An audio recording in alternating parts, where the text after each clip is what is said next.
সমগ্ৰ অসমৰ ৰাইজে কৈছে যে আমি অসমৰ ৰাজনীতি সিন্ডিকেট কৰা মানুহৰ পৰা মুক্ত কৰাব বিচাৰো, দুৰ্নীতি কৰা মানুহৰ পৰা মুক্ত কৰাবলৈ বিচাৰো। মুখ্যমন্ত্ৰী আসনৰ এটা বিশেষ মৰ্যাদা আছে, যি মৰ্যাদা আজিৰ তাৰিখত হিমন্ত বিশ্ব শৰ্মা ডাঙৰীয়াক ক্ষতি কৰিছে, যাৰ ফলত সমগ্ৰ ৰাইজ দুখীয়া হৈ আছে।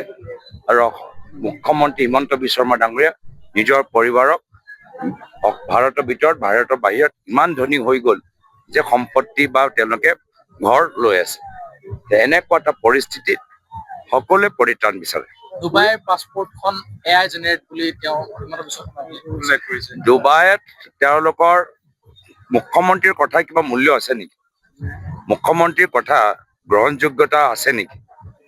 হয়তো 100% তেওঁলোকৰ ডুবাইত ৰেজিডেন্ট আছে, 100% গ্যাৰেণ্টিড তেওঁলোকৰ ডুবাই সেই গোল্ড ভিজাটো আছে, এইটো 100% নিশ্চিত গ্যাৰেণ্টি।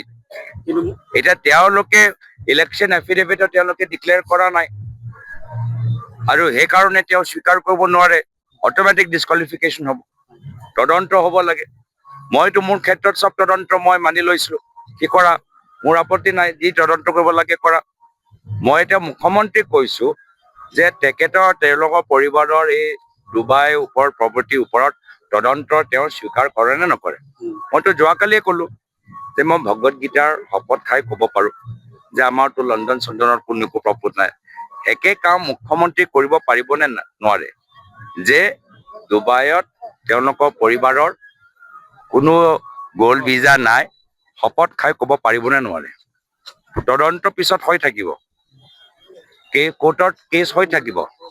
কাইলৈ ভিতৰতে যদি কয় একে সময়ত একে ঠাইত মই উপস্থিত থাকিম, মুখ্যমন্ত্ৰী হিমন্ত বিশ্ব শৰ্মা ডাঙৰীয়া উপস্থিত থাকিম, আমি চাওঁ ভগৱত গীতাৰ শপত খাই কোনে ক'ব পাৰে যে নিজৰ দেশৰ বাহিৰৰ সম্পত্তিৰ কথা।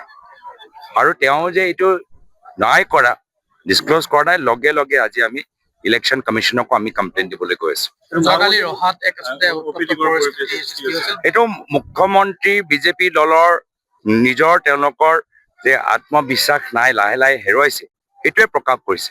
চাৰিওফালে নৰদুৱাৰ, জালুকবাৰী, আমাৰ দিছপুৰ, আমাৰ ইয়াত ৰহাত, য'তে দেখিছো বিজেপি দলৰ গুণ্ডা বাহিনীখিনি তেওঁলোকে আমাৰ বিৰোধী দলৰ প্ৰাৰ্থীসকলৰ ওপৰত আক্ৰমণ চলাইছে। ৰহা ভিতৰত উৎপল বনিয়া ডাঙৰীয়াৰ ওপৰত আক্ৰমণ চলাইছে।